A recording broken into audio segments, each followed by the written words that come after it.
What happens when your employer cuts your pay?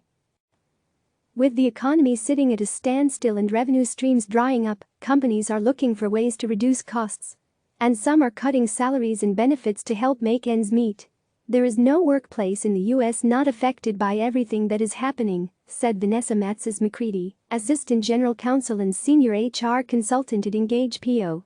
Businesses are trying to figure out how to keep the doors open, and sometimes the best way to do that is to make pay reductions. Labor costs typically consume the biggest part of the budget, so pay reductions can help employers avoid layoffs. In 2008, businesses were more aggressive with layoffs, said Russ Adler, labor and employment attorney in New York City, referring to the last recession. We are seeing more creative attempts to address the issues. Furlough and pay reductions you didn't see as much in prior downturns. It's still scary for employees, but it's better to have 80% of income than a layoff. What you need to know: the majority of workers in the U.S. are at-will employees, meaning they can be fired or have their hours or pay reduced at any time for any reason that isn't illegal or discriminatory. Workers under contract would likely be protected from a pay reduction unless the contract includes language that allows for a cut. Pay cuts should happen broadly, like by position or across a department. There can also be different tiers of reductions. For instance, executives would take a 20% reduction, managers a 15% cut, and everyone else 10%. Recently, ESPN asked commentators to take a 15% pay cut because of the financial impact of the coronavirus. La-Z-Boy announced a salary cut of 50% for senior management and 25% for salaried workers until further notice. Tesla also reduced pay for U.S. workers. Pay reductions cannot be retroactive, they can only affect future paychecks. While there is no federal law that requires employers give notice of a pay cut, some states require a heads up. For instance, New York requires a notice of at least 7 days in advance of a pay change. Employers should aim to give as much notice as possible. A good rule of thumb would be 1 or 2 pay periods of advance notice for the reduction in wages, said Matsis-McCready. Workers who lose hours or get a reduction in pay might be eligible for unemployment benefits in some states.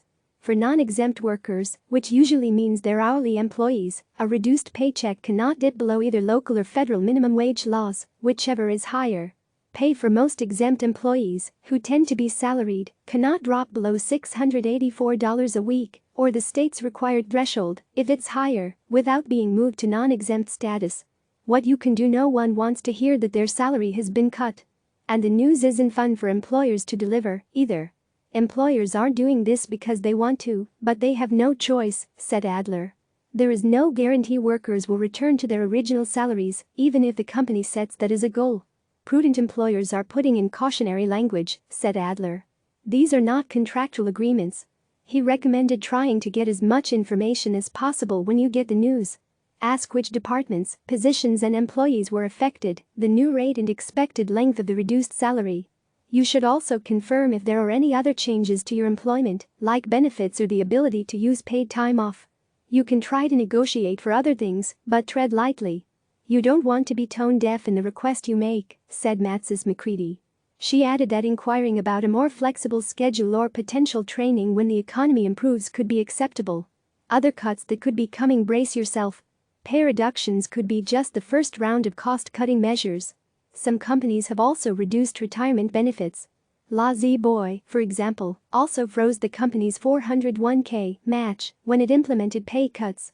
Employers can also stop paying out unused paid time off at termination if there's a written policy change and it's done in accordance with the law, said Matsis-McCready. She added that expenses, like conferences and tuition reimbursement plans, could also be put on hold if the economy stays halted. Changes to healthcare coverage likely wouldn't come until open enrollment season. It's not unheard of to see a higher cost deductible or a different offering when you go to re-enroll this year. You will also probably see changes to wellness programs. Click subscribe to receive the latest news.